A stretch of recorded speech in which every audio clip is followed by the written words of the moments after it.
Editor's note: Kyle Baker is currently in Spain, walking the Camino Ignaciano, a pilgrimage path that traces the route street.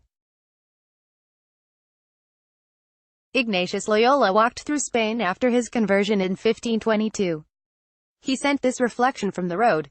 A lot of people ask why a person would choose to walk across Spain along the Camino Ignaciano. Every peregrino and peregrina, pilgrim, has his or her reasons. Most of us walk with questions, with prayer intentions, our own and those of others, and with petitions for grace, mercy, and forgiveness, as well as a desire to experience the physical world in a new way, to challenge our bodies, especially our feet, and to explore.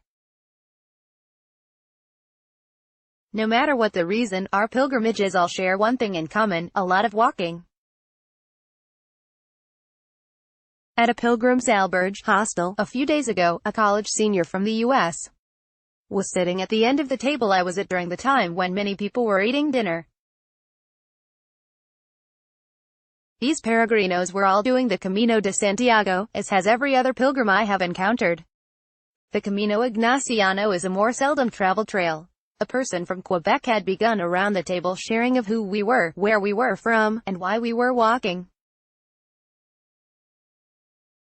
The student said that she had signed up for a course during her last semester because she heard it included 2 months in Spain, but didn't realize it would be walking across Spain.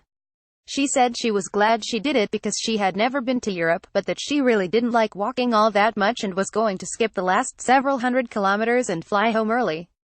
She then went on to say that she didn't like walking because it was like the least intentional act ever. I looked over at the person from Quebec as tears began to well up in her eyes. She had not yet shared her reason for walking, but it was clear to me that there was one. I was still a few people away from sharing, but I couldn't keep my mouth shut, something that will come as no surprise to those who know me well. I spoke up from down the table and said, "Sorry, but before we move on, I'd just like to say I think walking provides an opportunity for one of the single most intentional acts accessible to us, taking one step forward at a time with a purpose." I rambled a little bit more and mentioned that I carried my own intentions as well as the intentions of others with each step I took, and I hoped that she would get the opportunity to take at least a few intentional steps before she boarded her transatlantic flight home. Before I put my eyes back in my bowl of noodles, knowing I could have just said nothing and let the comment pass, I glanced over at my momentary friend from Quebec. A few tears had spilled over onto her cheeks, and she gently nodded to me in pilgrim's kinship as the conversation continued around the table.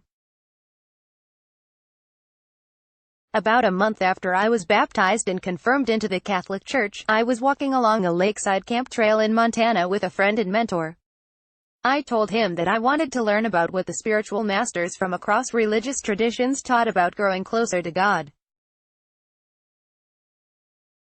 Like good mentors do, he responded to my question with a brown paper bag of books and suggested that I start with Pieces Every Step by the Vietnamese Buddhist monk Thich Nhat Hanh.